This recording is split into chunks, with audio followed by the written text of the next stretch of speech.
Good morning. Welcome to YAP. Today I'm joined by Maddie. She's back. She's back. Oh. I know. I haven't been here for a hot minute. Yeah. It's not my fault. I'm booked and busy. Or so. Yeah. She's traveling overseas and stuff, and like To Invercargill. getting booked for like gigs and stuff all over the gaff. Yeah, totally. Have you been, Maddie? Look, I was saying before, I'm less stressed now. I'm now happy and content. I'm fine. I've got no plans. Yeah. Nice. Yeah, it's good. Nice. The weather's nice. The weather is amazing. I mean, look at me. Walked out like this at 7:30. Dude, I can't wait for it to stay like that every day. Yeah, it's meant to be shit over the weekend. That's always the case with long weekends, you know. I don't, because I don't work the long weekends. Yeah, fair. Well, I work the weekends. So I don't get a long weekend. It's my holiday. It's my break anyway. Not for long. Not for long. Okay. I'm feeling pretty good. Relatively good. After that good. hectic, terrible week of a nightmare. What we covered yesterday was Travis Scott rescheduled his tour. So my tickets are finally refundable. Silver lining. Woo-hoo. So, Yay. Thanks, Travis. Yeah. Sucks for everyone else that has to travel to Auckland, but... Yeah. That would suck. Because imagine people just live in Fiji and the closest thing they have to Travis Scott's going to Auckland. I mean, my uncle, who's 17. Yeah. Don't ask. He was coming up on the Thursday. Yes. And I was like, oh... Not anymore. Yeah, well, now I need to check in on him. Because he's just he's a boy from Franz Joseph down south. So, they're coming up for a good, they're coming up for a good reason. It's probably anyway. Yeah. Anyways. Good thing. Travis Scott has had a fun year. It's been one of his craziest years ever. He had one of his old mixtapes that happens to turn 10 years old this year. It's called Days Before Rodeo. And it's this album that he never had on streaming. It was always on unofficial website. It was always on YouTube, blah, blah. It was never on streaming. He brought it back onto streaming, and first week sales were doing crazy numbers, blah, blah, blah, blah, blah. But who was the number one album of the year? Sabrina took it. And I think the Travis Scott team disputed it or whatever, but you lose. Of course they did. You got to. Yeah. Anyways, Travis, you lost. It's fine. Sabrina Carpenter. It's her year now. It really is. As soon as her album came out, I was... Yeah. It's probably one of, and this is a very, very, very bold statement. Go. Oh, so much that I choked up. That's God. It's probably, it's one of my favorite albums of all time. It's so good. Really? I honestly couldn't pick one song that was What's the name of the album? Short and Sweet. Short and Sweet. Okay. Yeah. Yeah, because I feel I did not know, obviously I'm just a boy, but I did not know who Sydney Sweeney was. Sabrina Carpenter. Oh my God. I'm sorry. When there's two blonde chicks in your head, you're well, either or. I was trying so hard to avoid Sydney Sweeney. I was like, oh my God. It's okay. Embarrassing. Okay. No. Up until this year, I did not this year, I did not know who Sabrina Carpenter was. Truth be told. No, fair enough. And this year, she's just been dominating the charts. She's all over TikTok. She's all over Spotify. You cannot avoid her. Yeah, I agree. I think she's really rebranded herself. Okay. Too well. Because she was a Disney kid. She was on Girl Meets World.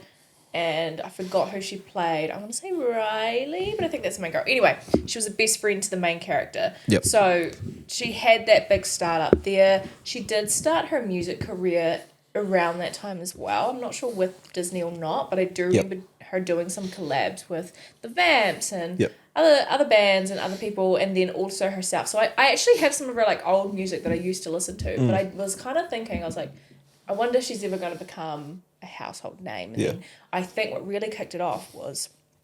Why am I choking up? It's got to... What really kicked off her... I know I don't want to say her fame, because she was already quite famous. I guess her start, her mega mega music career, I would say, is when she was the opening act for the Eras tour for Taylor Swift.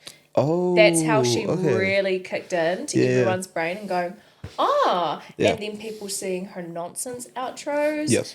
That really kicked it off too. So she really used TikTok to her advantage and knowing what her audience wants to see and what they're going to talk about. So I think the combination of all just came in. I feel like that would have been a crazy good move because a lot of Taylor Swift fans would probably be Hell Sabrina yeah. Carpenter fans. Well, I went to the concert and before that I knew Sabrina Carpenter, but it gave me more of a reason to listen to the rest of her stuff. Like I already had listened to some of her stuff with the album. Yeah. And so it was like, oh my God, that's so cool. I know a few songs. I might as well listen to the rest. Now I know them all. And of course she's like rebranded. She's got this cutesy, but also she just has like this humor and she is my age. So Yeah.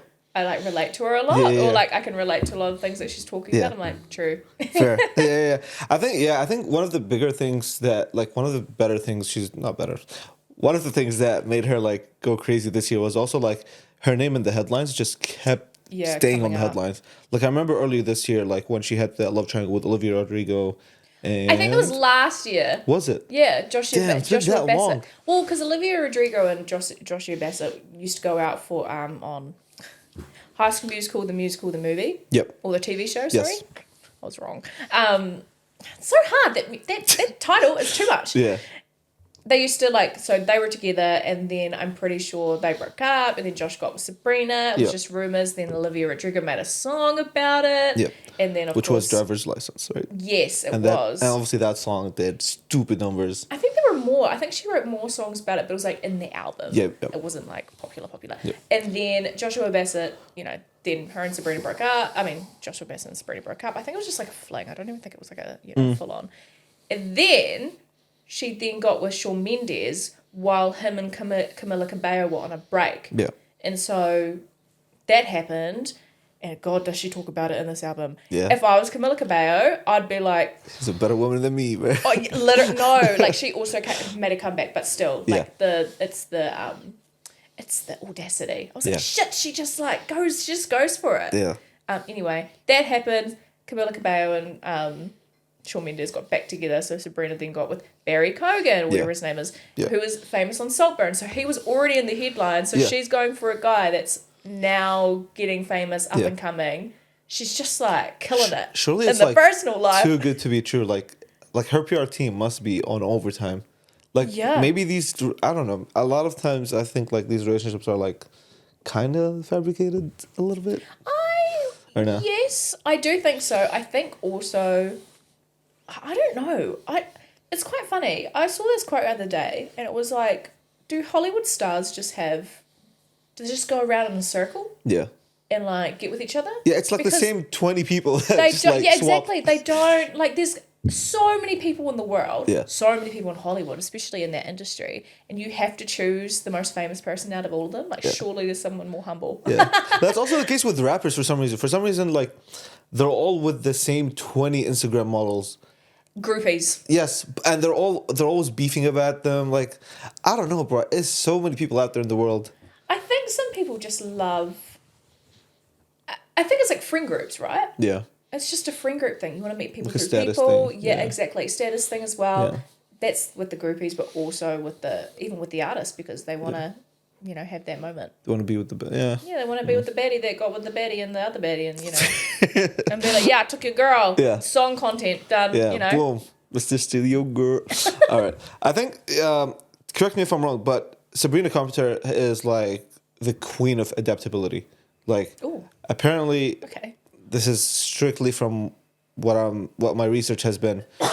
ChatGPT. I love it. It's like because she doesn't have like a specific genre. Like, yes, sure, she is pop, but she's also like she's got a bit of a indie in there. She's got a bit of a country in there, maybe. Yeah, a lot of people are comparing her, which I disagree, and I'm sorry to the fans that think this, but they're comparing her to Dolly Parton, and Dolly Parton is full country. Like she's always been full country, and Sabrina. I've never seen the full country part apart from maybe like Slim Pickens, which is one bloody song. Yeah. I think you find that with a lot of artists nowadays, not just Sabrina, but there's so many artists that now have like we put them in the pop genre because it's majoritively pop, but they're going outside of that genre and putting a whole different kind of vibe into each album. So it's kind of like, what kind of album is this? Because there's not a vibe. Yeah. It's just like there's a lot going on. Yeah, I agree. Like there's a lot going on for her as well. But if you think of like Post Malone going country, Beyonce going country, we were saying like country, but they've still got that pop element to it. Yeah, it's like the pop version of whatever country is.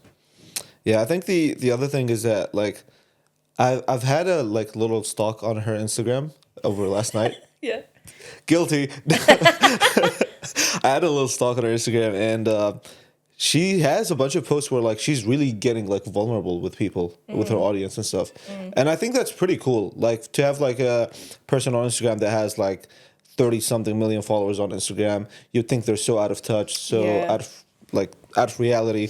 But the fact that like she gets vulnerable with her fans, like has like these like super long captions that you can tell just came from her or a Yeah. super good PR team. But like she's so vulnerable, and she's like, oh, this tour has been a struggle, like, oh, Yeah. this show was like bad, this show was rough. And I think just the art of vulnerability is Yeah. so cool, and it builds like such a loyal fan base. I agree, absolutely. I think also you got to think she is our age. Like she has been chronically online, so she gets the Yeah. stuff that we're going through. Yeah. And then being like, hey, you know, just because I'm this huge freaking pop star doesn't mean that I Yeah. don't also have, like, not the similar struggles. to Still you. human kind of Yeah, thing. she's still Yeah. human. So I think it's good because it also just it gives her that relatability, Yeah. but also it's giving her audience just that little bit of, okay, I've got someone that Yeah. can relate to me and I enjoy them and they're not this idol that's Yeah. God, you know? Yeah, yeah. I think she's super similar to Taylor Swift in the fact that like two things. One, the vulnerability, because like Taylor Swift is so vulnerable with her fans. Yeah. That it's like a lot of them. It's parasocial as fuck. Sorry, Swifties, but a lot of them think that like they actually know who she is. Yeah. A lot of them like, I guess I don't know, like that. No, I agree. parasocial We do that relationship- with everyone, don't we? Yeah, especially if they kind of like enable it, if the party, if the first party enables it. And I think the other thing that she does well, which Taylor Swift did, was like turn the drama into like hits. So like Taylor Swift was super involved with the like record label stuff, and she had to do the remaster stuff. Yep. But like from that drama stuff, and because she was so vulnerable, her like audience started like rooting for her. Yeah. And they wanted her to succeed so bad that like whatever her next move was, it would have been a They're gonna success be, yeah, regardless. exactly. Absolutely. And so, yeah, she's just Taylor Swift Jr. Sorry, Sabrina Carpenter fans. Do they have a name? Oh, no! You're hurting my feelings. They have a name? And I'm a Swiftie and a Sabrina Carpenter fan. I think they're different in a way that I think Sabrina might be a bit more... More I think niche. Sabrina's funnier.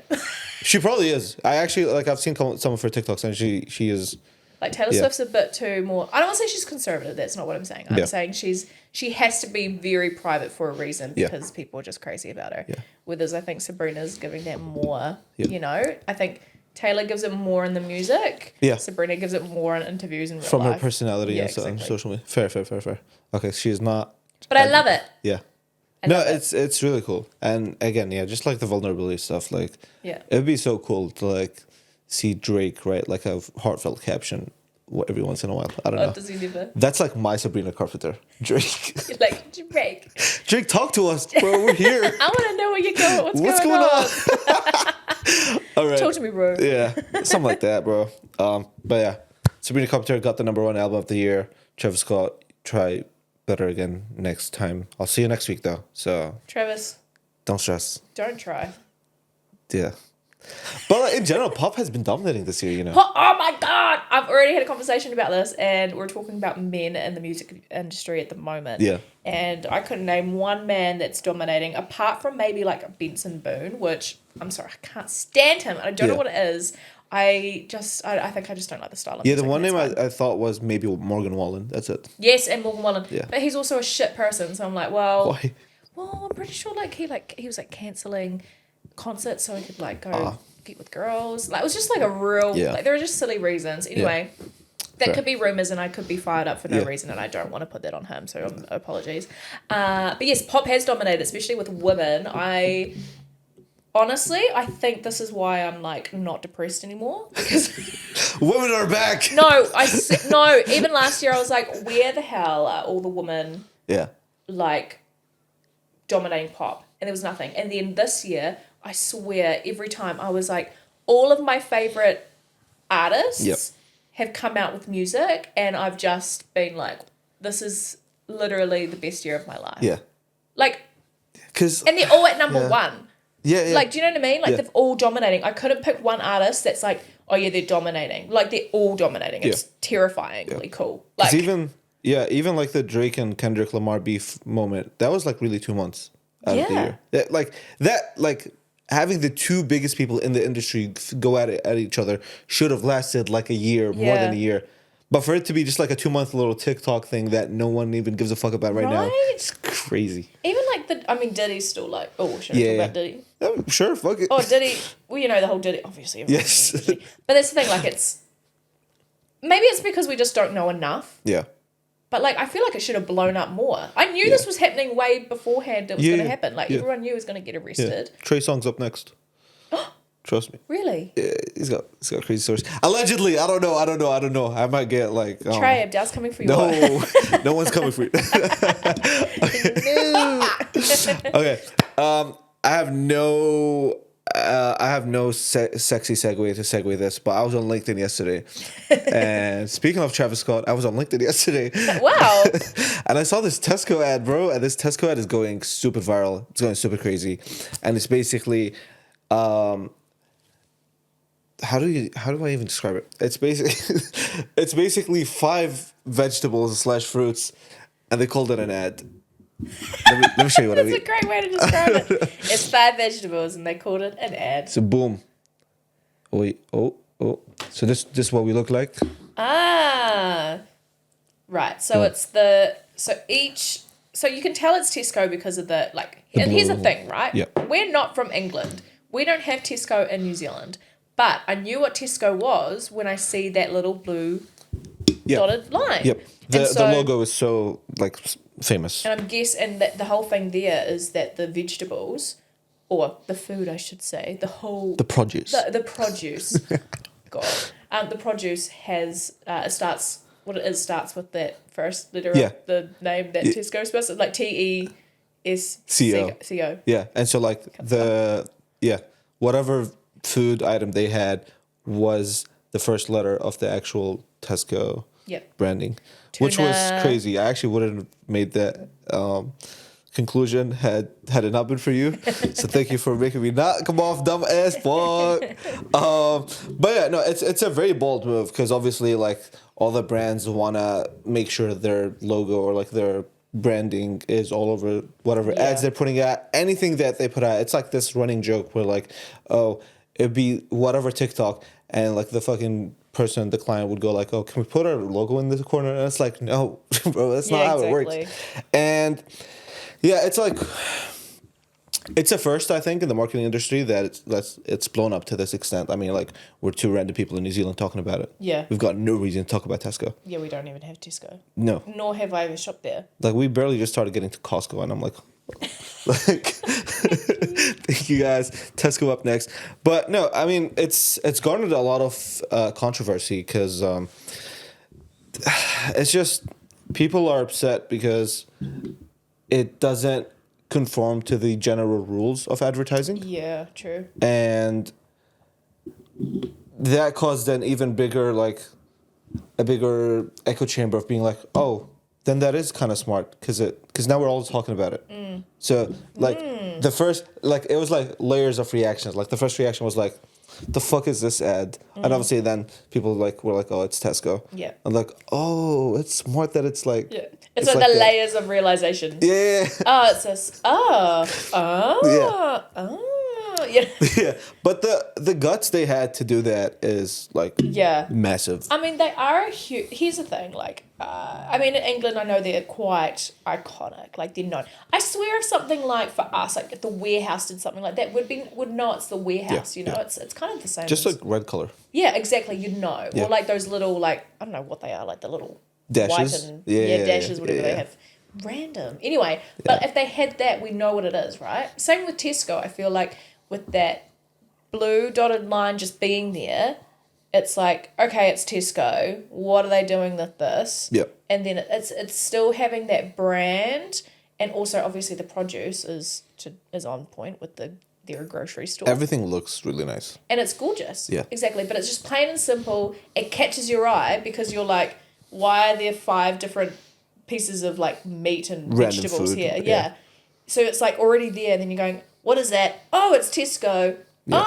realizing that it's part of that. It's kind of fun. Yeah. Like it's and like I said, yes, it's risky. Yeah. Especially to the old folk. My gosh, Yeah. you know, but it stands None of out. that woke fucking nonsense. Yeah. It stands out. Yeah. I think it stands out because it does so little.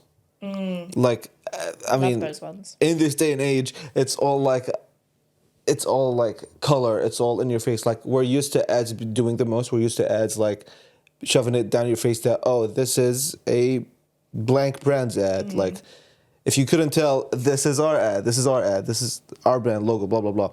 And I think they stood out in a way where, like, okay, we're still making an ad, but it's so minimalistic that it's like, it almost plays off the effect of, like, the if you know, you know. Yeah. Kind of thing. Like, if you're part of this community, then you got it. And that's, like, one of the coolest feelings people could have. Yeah, I love the sense of belonging. And, like, the exclusivity. Oh, absolutely. Like, I know this ad, you don't. It's a community-based thing. And so, even, like, with us, it's like, oh, we know what it is. Yeah. And then it's kind of that whole thing of, hey, did you see that ad? Or blah, blah, blah. Yeah. And it's just that people love that euphoria of being like, oh, I belong somewhere. I know what it is. I'm special, you know?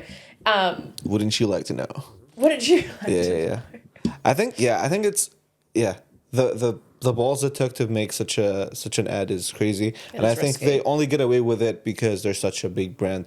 I think it's only maybe 10 to 15 brands that can do this type of ad and get away with it. Yeah. I'm thinking like Nike, Apple, McDonald's, like only the biggest of the biggest they can never get away with it. And the thing is that they've done ads like that and it's worked out well. Yep. And I think with Tesco, yes, it's a huge brand in England. It's not a huge brand around the world. But to recognise, and this is hard, right? This is hard as a brand because a lot of brands and businesses don't actually know how they fit in the market. And I'm being honest with this. Like, they're like, oh, yeah, we're the best, or, oh, we're not that big, but people do have that brand recognition. I think with Tesco, they recognised, okay, right, are we big enough to even pull off something like this? Yeah.